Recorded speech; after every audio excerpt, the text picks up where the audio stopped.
Indeed, that's who we have with us. Joining us about now in the studio, Reverend Ladi Thompson is a strategic security researcher in our studios in Abuja. Reverend, thank you so much for coming to Sunrise Daily this morning. Pleasure is mine.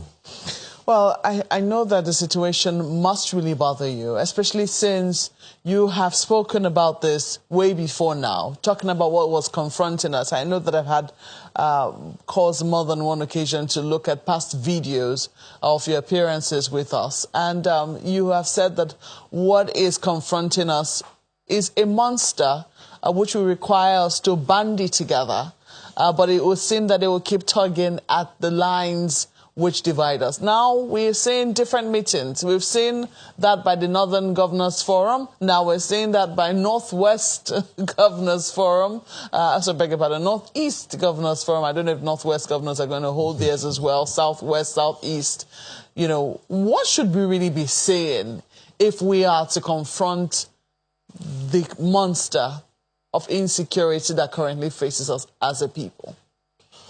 Well, like we've been saying consistently for more than 15 years to 20 years now, this is a hydra.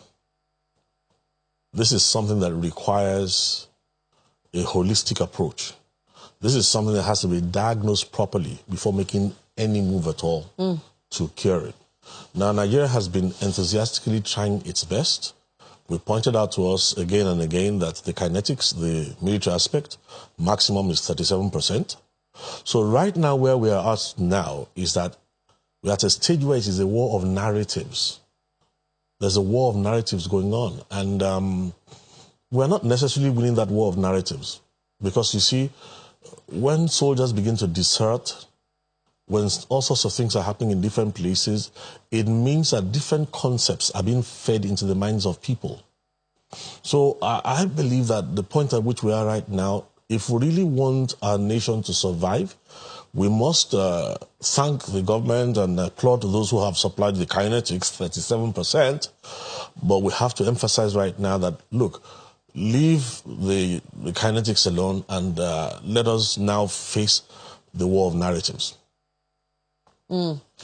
Well, you said that the problem has to be diagnosed properly. I think that is, you know, we're still at the heart of that.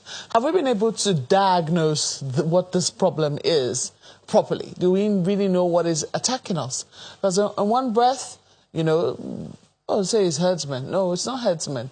No, they're militants. No, they're not militants. Oh, no, they're disgruntled people. No, they're not disgruntled people. Oh, no, it's about politics of 2023. What precisely is the problem that is confronting us as a people?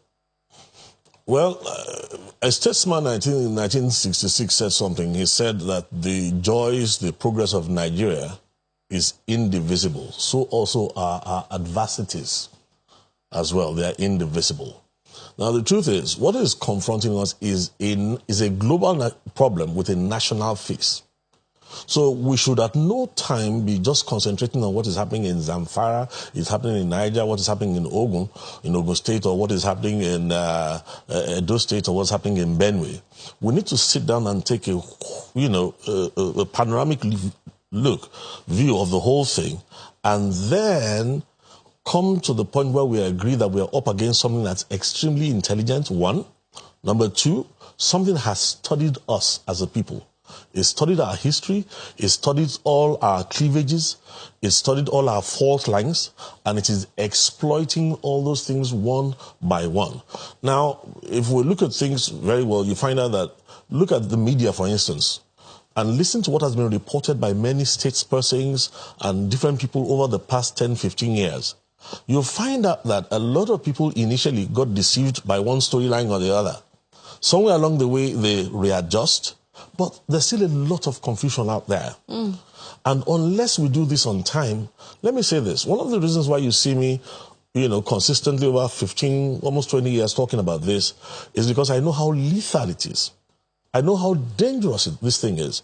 It's going to cost us a lot in the long run if we don't sit down, build up the coalition bipartisan that we need across all political divides. If we don't bring in the entire nation to come and stand as one to resist it, I'm not sure we're going to win at the end of the day. What is the it? Now, I keep pointing out to us that this is a global problem. It's a global problem that has been diagnosed in many nations of the world. It wears a religious cover, but it is not religious. It is supremacist. It is seeking to dominate, subjugate. And of course, you know that, like Nazi Germany, anything that is supremacist is doing it because it has a lot of gains by the time it, succeeds finally. Now, some will say, like you pointed out earlier on, 1 minute people are saying, oh, it's an ethnic clash. Then they say, no, it's economic. No, it's financial. No, it's a hydra. It was designed to be a hydra.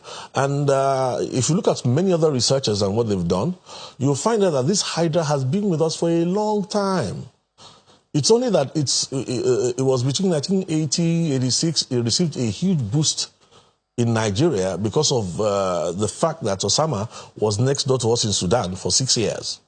But even prior to that, there had been a build-up, that was creating cracks into in this nation's fabric. And there have been all sorts of narratives we've never attended to. So the point now is this. It's a global thing. It wears a local face. It's supremacist. It's a hydra. It will come disguised as religion. And initially, you find out that some of the people who are resisting now were deceived initially. And some of them felt, oh, it's advantageous because in Nigeria, we have a religious divide that we inherited based on our colonial legacy. Nobody has ever worked on it.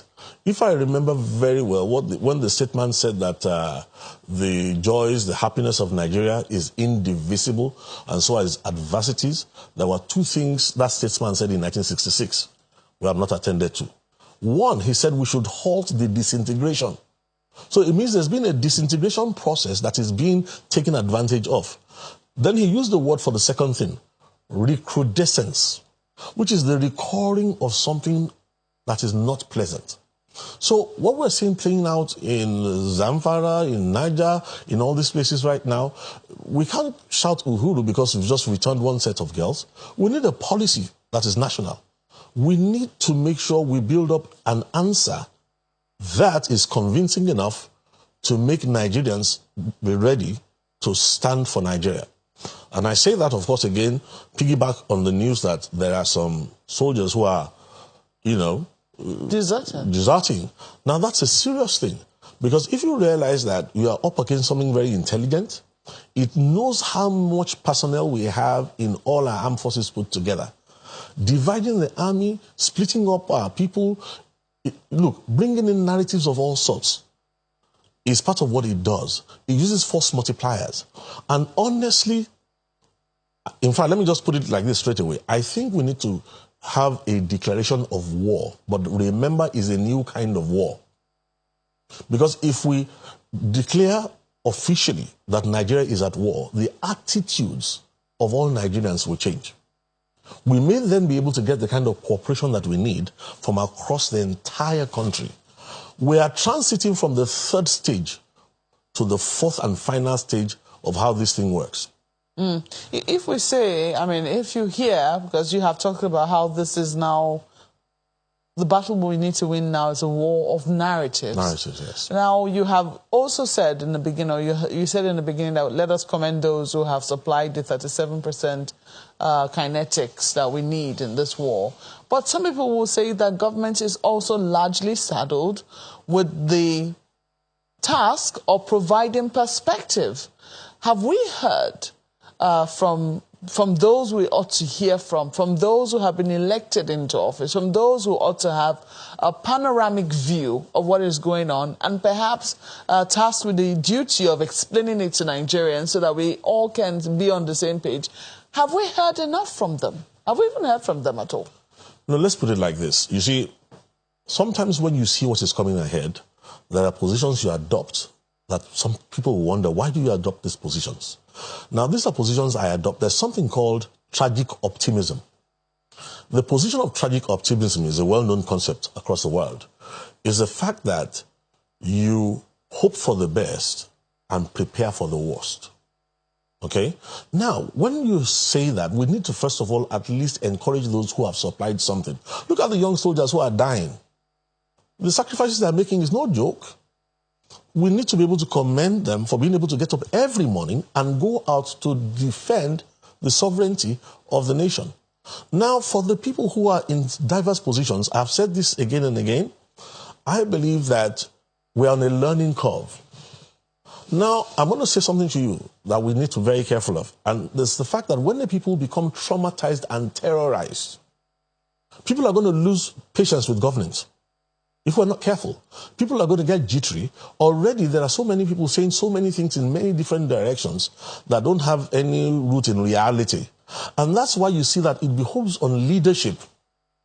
And when I'm talking about leadership, not only the state now, also non-state actors as well, who know what is ahead if we don't get it right. For us to encourage government for what it is doing, while we also give them an elbow in areas where they should be doing more. But what is most important of all is to get everybody to realize that we are dealing with an existential threat. There may be no Nigeria anymore if we continue to let this thing move ahead of us. It is sophisticated. That's why you don't see me pointing fingers, because even the health sector of Nigeria, education sector of Nigeria, the degree of sophistication we have right now is nothing that we are going to write home about. So if we look at something that comes against an entire nation with the kind of sophistication that it has in hand, I'm going to tell you that this position of tragic optimism is about the best way to get everybody on board as much as we can while we can. So the question that is, bothering my mind is whether we have that sense of urgency from the leadership. If you say that the threat confronting us is existential, and you're not the first person to say that. A number of people have also pointed that out, that what we're actually looking at is deadly for us as a people. However, we're not getting that sense of urgency from those from whom we should be getting it. Or do you feel otherwise? Well, again, you'll understand that my very clinical position, I'm very clinical about these things. I say this because right from the beginning, I'd first mentioned that when it comes to the Nigerian military, that the Nigerian military was going to be on a learning curve. I started saying that 15 years ago. And of a truth, you agree with me that no amount of training in Nigerian military prepared them for asymmetrical warfare and hybrid threats. Nothing prepared them for force multipliers. The textbooks on warfare, this modern warfare, are just being written right now. And so all I urge us to do is that, look, the military needs to upgrade. For instance, the traditional chain of command never works against this kind of asymmetrical warfare. They're going to have to deconstruct interagency cooperations and things like that. Not only that, the bipartisanship that I mentioned in leadership, you're going to agree with me that these are not part of the Nigerian narrative normally. So what we're talking about here is that I would rather say that I will talk to good leadership that what we need is exceptional leadership, deliberately. I will say to good leadership that what we need for now is exceptional leadership. You really have good leadership now? Well, like I did say to you, tragic optimism, my own position is to talk about good leadership, but demand exceptional leadership. And I'll tell you why I say this. Political leadership is one thing. If you look at de facto leadership in Nigeria, it really goes beyond the political. And you're going to find out again that there's a whole lot of leadership in Nigeria that is not taking responsibility. Now, the point is that if we feel that the government is yet to handle these things with the kind of attention that we want the government to handle it, there's also, the onus may now be on non-state actors who are in leadership as well, to find a wisdom to compel governance. Look, our young children are dying on a daily basis. People are being traumatized. So this thing is not table talk. It is not. It's not. Something for consultants to just jojo about and talk about. This is existential. It's affecting people. Trauma that we don't even have what it takes to handle. So at the end of the day, you find out that we have to maintain this wisdom and keep pushing. And pray that it doesn't get to the point that it is too late before political leadership wakes up to the fact that this is an existential threat. We don't want it to get to be too late before religious leadership finds out that it has a role to play. And if the government is not allowing religious leadership to play a role, religious leadership needs to come and talk to media leadership and say, media leadership, I can tell you something. When the soft targets are over, you know who's going to be next in line? I don't need to say, but you are going to find out that a lot of media houses, especially the efficient ones, are going to have to be shut down, or they're going to be broadcasting from locations that nobody knows. Because once we pass this phase, we're entering the fourth phase. Once we enter the first phase, it's no longer soft targets. They're not going to be kidnapping school children and all that anymore. No, they're going to be going after institutions, shutting down institutions to cripple the country from within. And that's why I'm saying to us that politicians whose eyes are fixed on 2023 need to be educated that if we enter the fourth and final phase of this thing, and we are transiting already from the third phase, we should stop thinking about 2023. There may be no such elections because, look, for instance, there was an attempt to hijack the solution. I'm a witness that if not for a lot of research and a lot of stuff, if we had allowed the intelligence behind this thing to hijack the so-called solution, Nigeria would have breathed for 2 months, and then afterwards we will have found out that we have jumped from the frying pan into the fire. Now that has been thwarted to some degree. Hijack the solution. Can you shed a little more light on that? Well, what I'm saying now is that since officially governance was slow to realize that there's a religious cover to this, and that religious cover has to be blown so that we can unite the nation. Different clerics began to come forward to present themselves. And of course, amongst them, if we have the kind of intelligence of what we're up against, they had enough intelligence to present us with solutions that would have worsened the case for us. So it behoves people like myself, people who are ahead of me in leadership in the religious communities, for us to join hands together across all divides and then begin to propose people and mention names like that of people like Dahiru, the famous Sheikh, Dahiru Bauchi, as the kind of person we would like to see working with government to find a solution to these issues. Somebody who we know that can, engage in dialogue, dissidents, kidnappers, and people like that without losing sight. Now, we kill two birds with one stone. Although he's quite old now, but I know he has a lot of disciples beside him. I'm talking about a man like Dahiru Bauchi. Now, if we had a cleric like that, and we brought that kind of cleric into this war, we're now talking about the narratives now. Now, he's an Islamic scholar. He's an Islamic scholar who has always stood against violence. At least a few of my friends in northern Nigeria, I'm not a Muslim, but I can trust the judgment of at least a few number of people I know who have spoken so well of Sheikh Dahiru Bauchi. He, for instance, we know definitely all through the years when there was one fiery cleric in those days who said over his dead body, will there be a Christian president in Nigeria? This Dahiru Bauchi stood up against him and used Islamic scriptures to prove that this kind of attitude is wrong. Now, a man like that should be pushed to the forefront. Look, for Nigerians to get to move forward, we still need to talk to some of the older generation also who saw the fault lines being erected, the fault lines that are now being... We don't run away from these things. Nnamdi Azikiwe once said, look, let's forget our differences. And Ahmadu Bello said, no, let's not forget our differences. Let us, put them into... let's examine our differences.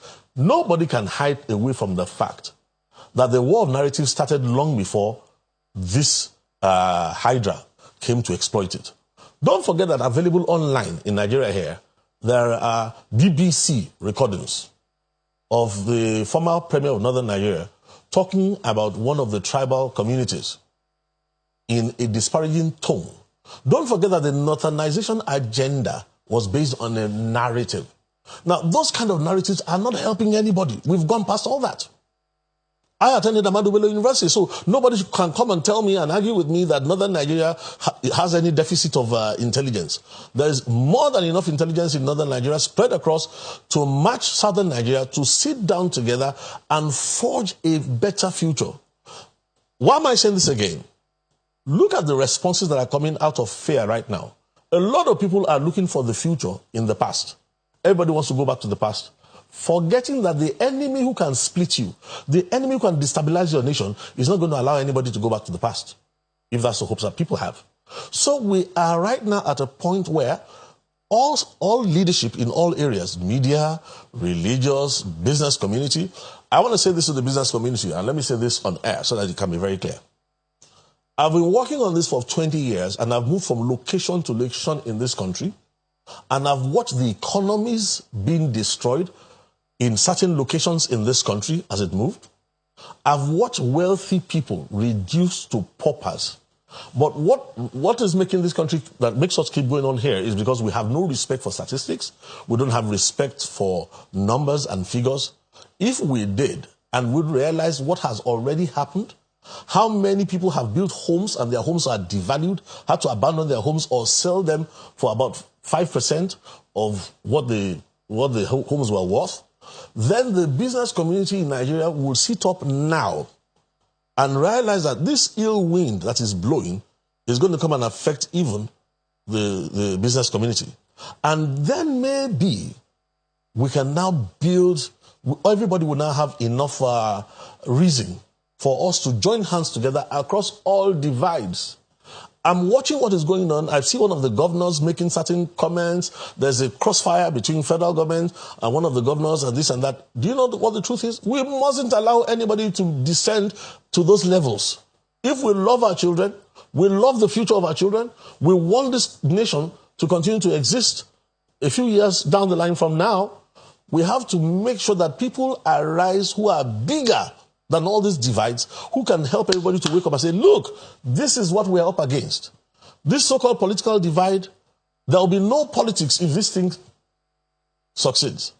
So first and foremost, let me get this straight. Are you saying that the business community seems to be, I don't want to use the word unaware, or they're carrying on as if, you know, there is another world that they're operating in different from the world that we all live in? Is that what you're insinuating?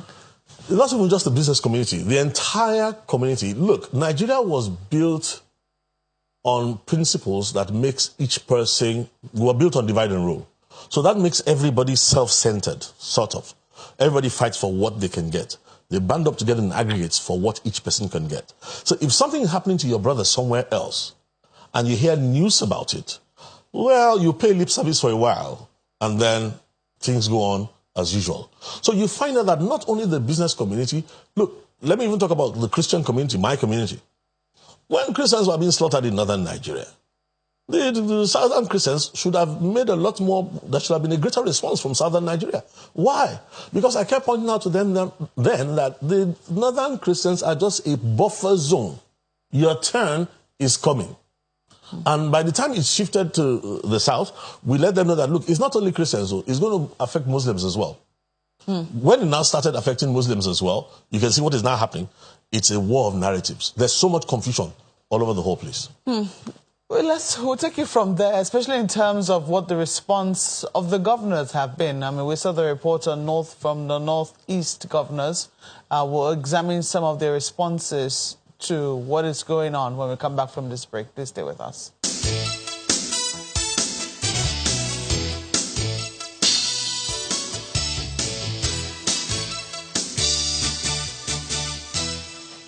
Reverend Laddie Thompson is still with us in the studios, and we're talking about now, we're going to talk about the response of the Northwest governors.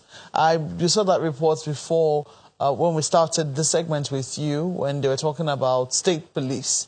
There's been all sorts of responses, and I think we brought you on when we had that controversy around Amotekun in the Southwest as well. It looks now that we've been told that central government, central policing efforts are now being obsolete to tackle what it is that we're currently facing. What are your thoughts on what the response of the governors have been so far? Well, I listened to them all right, but one of the things I wanted to do first of all is to separate the regional response from the issue of state police. The regional structure, when Amotekun and Shege Kafasa emerged and all that, we need to separate that and look at the call for state police. Sheikh Kafasa didn't see the light of day. It died somewhat. They floated it, in theory, even if it never really, it never really was able to find its footing. So the concept is still there somewhere. And anywhere there's a concept alive, it can always revive. Now, for the state police, I'm one of the people who used to be very excited about the issue of state police until I had a conversation with one of the people who I consider to be a mentor in Nigeria, a statesman called Ahmed Joda. The day I sat and listened to Ahmed Joda on how what they call them in those days, the whatever police that used to be had obtained earlier, the traditional police structure in the earlier years. When they announced the federal police structure, he mentioned to me the joy that came all over Nigeria at that time. And when he now mentioned what the state police had been doing and what they had degenerated into, it now tempered my enthusiasm. I now found out that if we need the state police, there's no two ways about it. However, we're not going to look at the kind of celebrity, the tonality there is more political than security-oriented. Now, if we're going to make the state police work, we're going to have to look into the fine details. We're going to have to do a whole lot of work telling what you can do, what you cannot do, what powers are yours. Look, I remember, was on channels, we were talking about some of the excesses of the Amotekun, which was, attracting a lot of attention some weeks ago. And I said, listen, anybody should have expected these excesses. Because in listening to the way the things were put together, the degree of articulation was not enough to be able to pin down exactly what this is and what this is not. Because we know that there's really no federal legislation that is really truly supporting regional forces. Now, Nigeria cannot shy away from these things. We need innovative... Look, the best future for our nation will come out of creativity, innovative leadership, and disciplined execution. I know that the Southwest governors were very categorical in trying to, deny the fact that this Amotekun thing was not a regional thing. I mean, they kept on saying that each state had to make its own laws to support Amotekun. And I think that, especially because the federal government was quite concerned about developing regional outfits. Yes. So we saw that denial, very vehemently on the part of Southwest governors. But you maintain that this is regional. Is that not right? It was all semantics. The point is we have an existential threat. Yeah. And regional forces that are integrated into a federal structure would be welcome. What I expected from the federal government was that the federal government was going to help to create guidelines and granulate how regional forces will work and work them together towards one purpose, which is to defend the sovereignty of this country. Now, what has come out of the regional attempts so far is really nothing like what we need right now.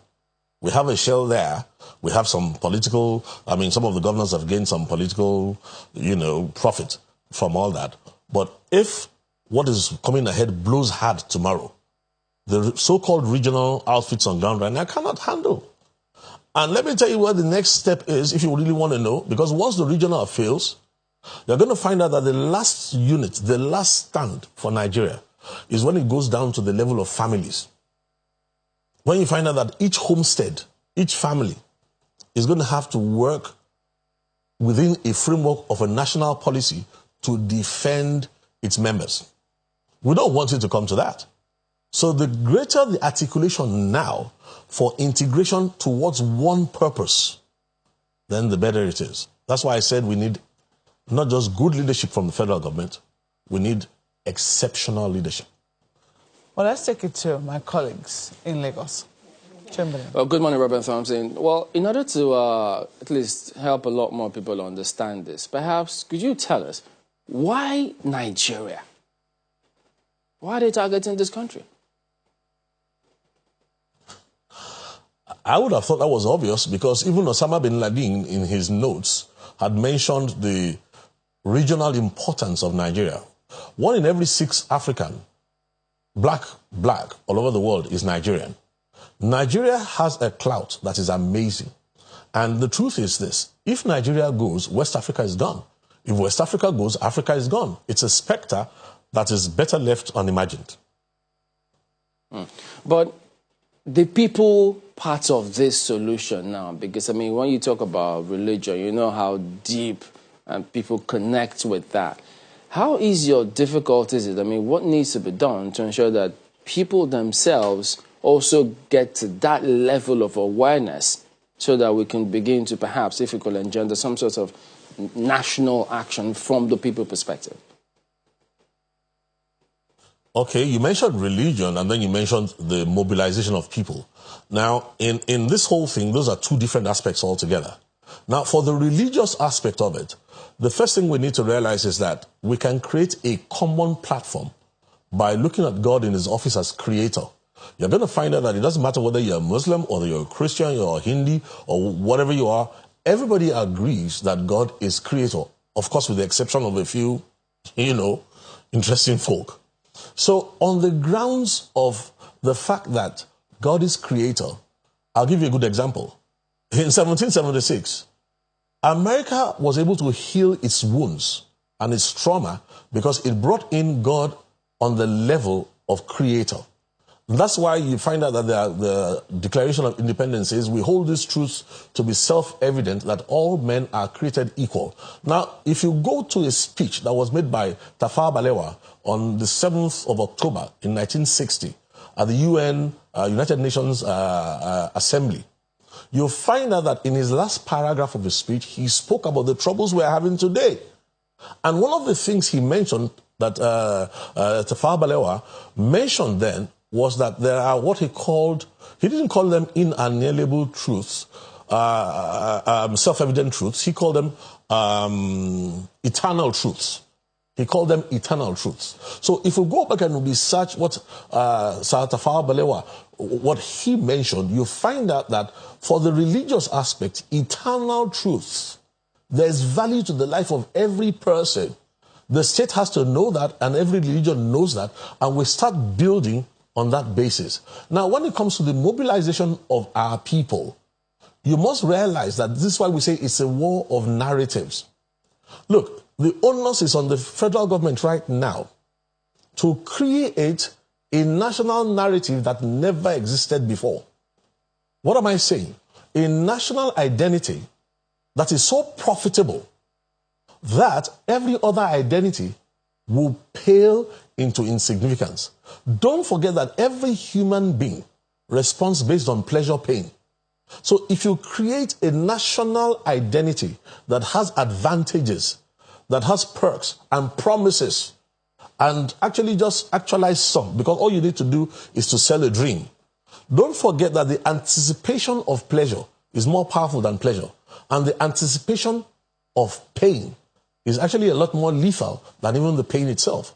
So a wise use of this at the federal government level creates a new Nigerian narrative, a new Nigerian deal that is capable of doing what the liberators, Ahmadu Bello, Bafemi Awolowo, Zik and Co, what they could not do because of the exigencies of their day can be done now, and we have all the reason to do it now.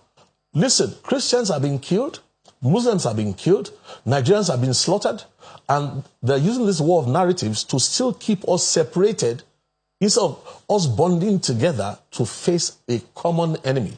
And that's why I mentioned people like Sheikh Dahiru Bauchi and some other individuals so that if we look around in this country, there are people that the government can reach out to help to build consensus, mold opinion, so the whole of Nigeria is fighting for the future of Nigeria.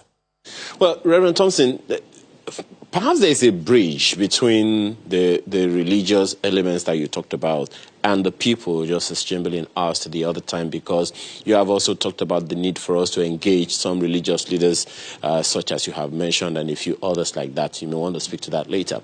But talking about crime, criminality, insecurity generally, all crime is local. And it is the same localities that produce the leaders that rise to national leadership.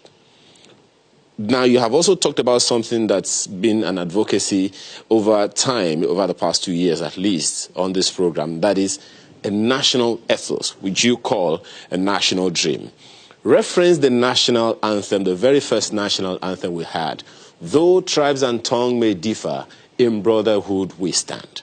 So what is it that you would say should be contents of that national ethos that will grow from the locality to the national level where the political leaders themselves occupy spaces? Because it will seem like there is a huge gap between the political class up there at the national and state levels and the localities from where they come.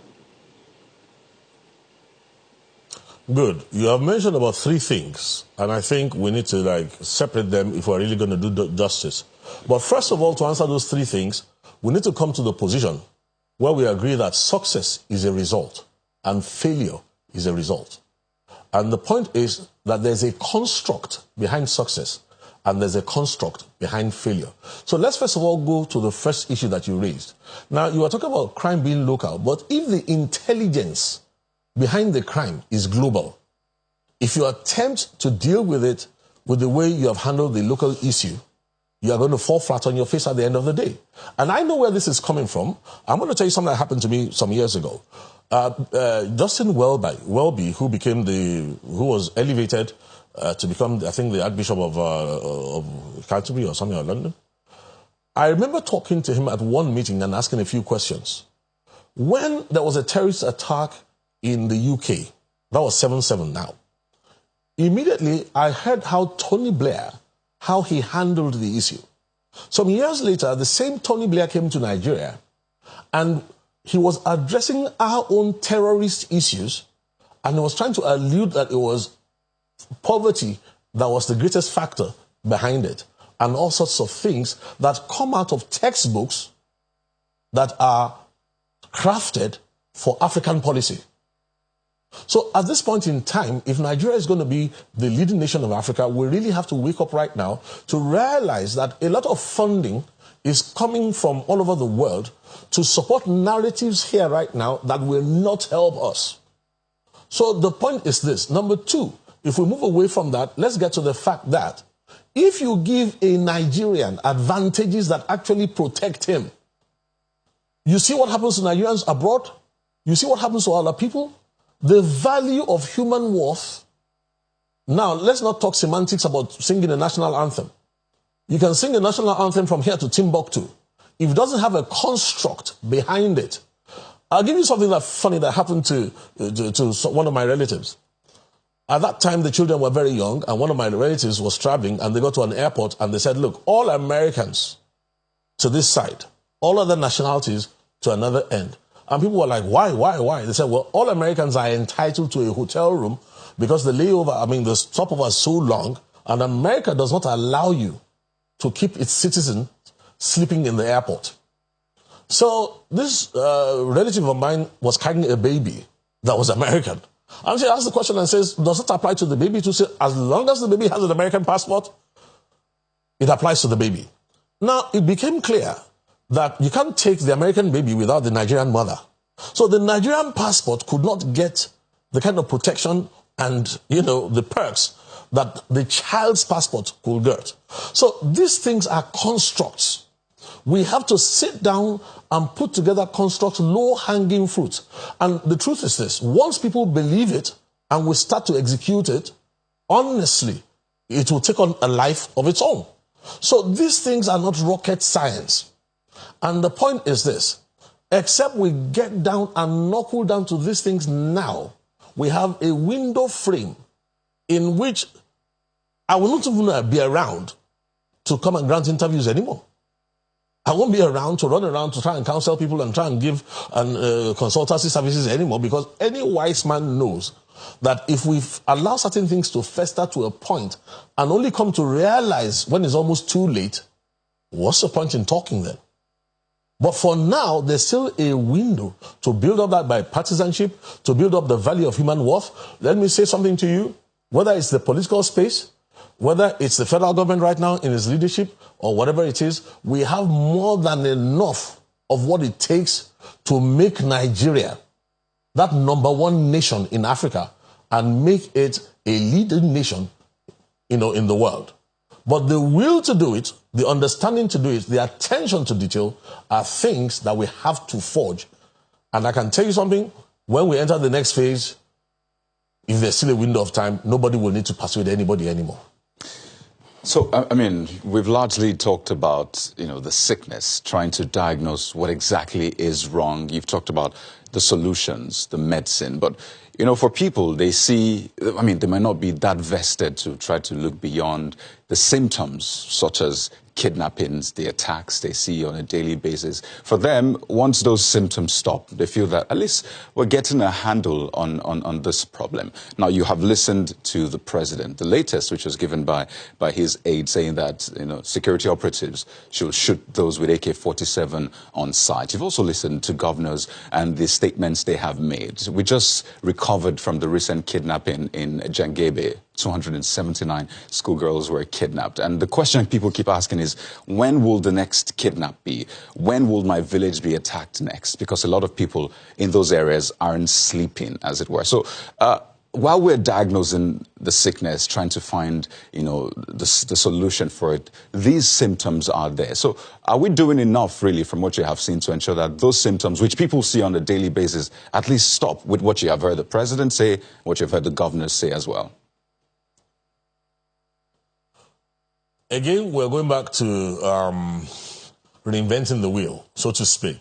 What you have spoken again, and the emphasis in what you have raised again, is the emphasis that we are laying on kinetics, on guns and this and that. Now, the question you need to ask yourself is this, is that, okay, the girls are back, but somebody is winning the war of propaganda. Somebody is winning the war of narratives. Everybody in Nigeria knows that something is coming up soon. They don't know when, they don't know where, but they know that soft targets are available. Now, what I'm trying to point out to you right now is that we don't need, this is not rocket science, all hands on deck. What am I trying to point out? The fact is this, we need to right now show that the value of the life of the female child in northern Nigeria is extremely high. We need to show now that, look, you kidnap one Nigeria, and it translates into pain for the whole of Nigeria.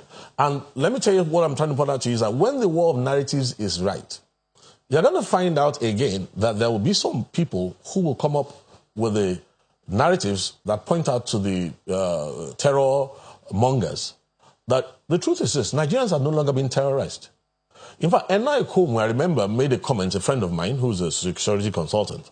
He said that we need to begin to harden Nigerians now. Nigerians shouldn't panic anymore. Because the point is, if you kidnap girls, we pay you a ransom, you take the ransom, you buy more ammunition, and you come back and kidnap more. And then it's a spiral into what? Now, if we look at it just on an individual basis without any policy, out of emotional pressures, we'll pay up every time, we'll quickly succumb to all the threats and all that. But when a nation says, wait a minute, you are trying to destroy this nation, one Nigerian is extremely important. And this is the point. There are some Nigerians saying, if you kidnap me, nobody should pay any ransom. Pay a ransom for what? Nigeria has been good to me. Nigeria has built me up. Nigeria has helped me. And if you pay a ransom, they release me, and then they come back, use that money, and then go and kill other people based on that again, it's not going to work. On the contrary, let me tell you what you concluded on that we need to look at in that thing. Because I remember the governors, there was a question that was being posed by reporters when one of the governors was being interviewed. And they was saying that, okay, these kidnappers who did this, where were they from? Were they Fulani? Were they Hausa? Were they this? Were they that? Listen, the time has come when we need to be very clinical about these issues and stop speaking in innuendos. We need to look back into history, trace if there are any supremacist things that are being taken advantage of. I, for instance, if you ask me, I think the first set of people we need to take pressure off is the Fulani. I ask myself, Ladi, how do we take pressure off the Fulani? I'd like us to go back to 1821 when Ajayi Crowther was kidnapped by Fulani people. The track record is there. If you come into our church archives, we have records for you from the Nupechi people. How when certain two brothers, is it not Dasaba, in ancient times, two Fulani brothers, the slave raiding and all that. So does a supremacist narrative exist in their enculturation program? Yes. Is it modern? No. Is it ancient? Yes. Now the point is, who is it that has gone to stir up that ancient narrative and is breathing life into it today? If we locate the person, we grew up looking at Fulani milkmaids as a very friendly picture. Some people with intelligence somewhere, knowing that Nigeria is not into details, went and dug up that narrative, funded it, expanded it, and all of us are panicking. You see a Fulani man today, and then you are panicking. That's not the way we should go about it. We need to go back into the narratives, locate the people who went to dig up and exhume the ancient narrative and who funded it to make it what it is today. You're talking about taking off pressure from them. How does the country do that? Well, the point is this. The Fulani man too, who knows that this is not what he represents, now has the opportunity to speak up and say, look, yes, in ancient times, this is X, Y, and Z. We have medical doctors. We have this. I know this because my last visit, one of my visits to Gidangoma, I think the Ardo was not around, but the second in command, I can't remember, there's a title they have for the second in command. While I was talking to those people, they called me aside. This was in southern Kaduna. And they called me aside and said, look, there's this precious metal here. The older people are interested in asking me, can this place be like Dubai? They're not stupid. But you see, some of them called me aside and said, it's the younger people who are more impressionable. So the people coming out from the fields who are coming to come and persuade them are coming with a narrative that excites the young, gives the young a vision, gives the young something to look up to. But if we are clinical about this thing, then we now empower the more wise ones and the sections of the Fulani who say, look, let me even bring it to you like this. Please, let's stop all this rubbish about somebody bringing AK-47 rifles and arming the Fulani. There's logistics behind it. Who is the person doing that?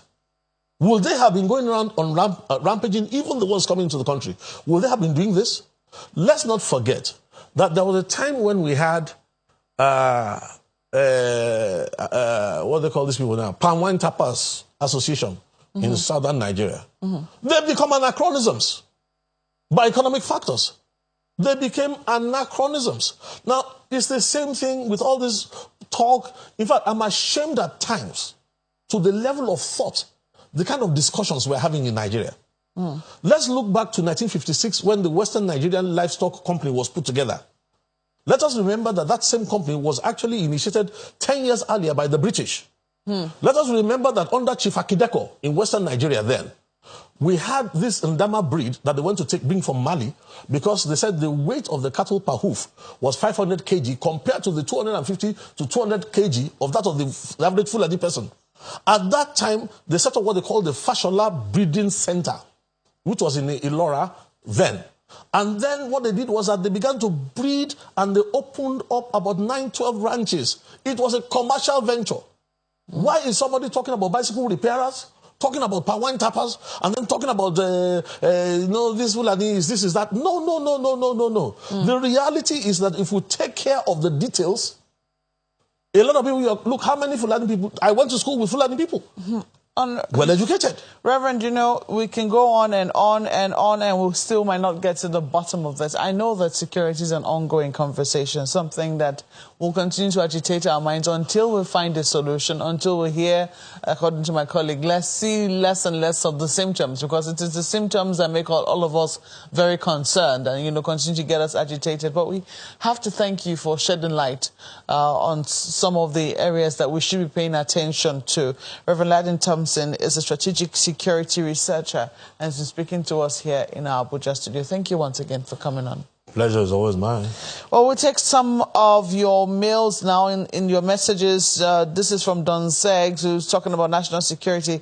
He says, listening to Mr. Ladi Thompson breaking out the challenges of this nation and propose solutions is both heart-lifting and worrisome. Nigeria has been in a state of flux for decades.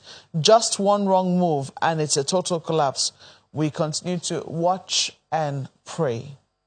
Well, Dare says, as a nation, we have long dwelt on the path of division rather than coming together to collectively fight the common enemy.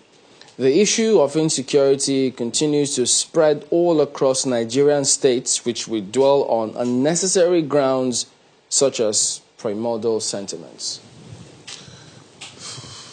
We'll take a look at this one from Henry. Henry, of course, talking about Nigeria's health system. National biosecurity should be integrated into the health system. Response to any specific threat shouldn't be isolated. Integrated care right from PHC to super tertiary levels should be strengthened. Our hospitals are not working, he says. Let's make them work. And this one from Dr. Huwavi, also about the health sector. Developing Nigeria's healthcare sector should be a continuous one. Our approach to engaging the healthcare sector only in times of emergency is unhelpful. I'm looking at this last one now from Conscience. It says, it's not that the Southwest doesn't engage in agriculture, but herdsmen destroy their farms, rape and kill the farmers.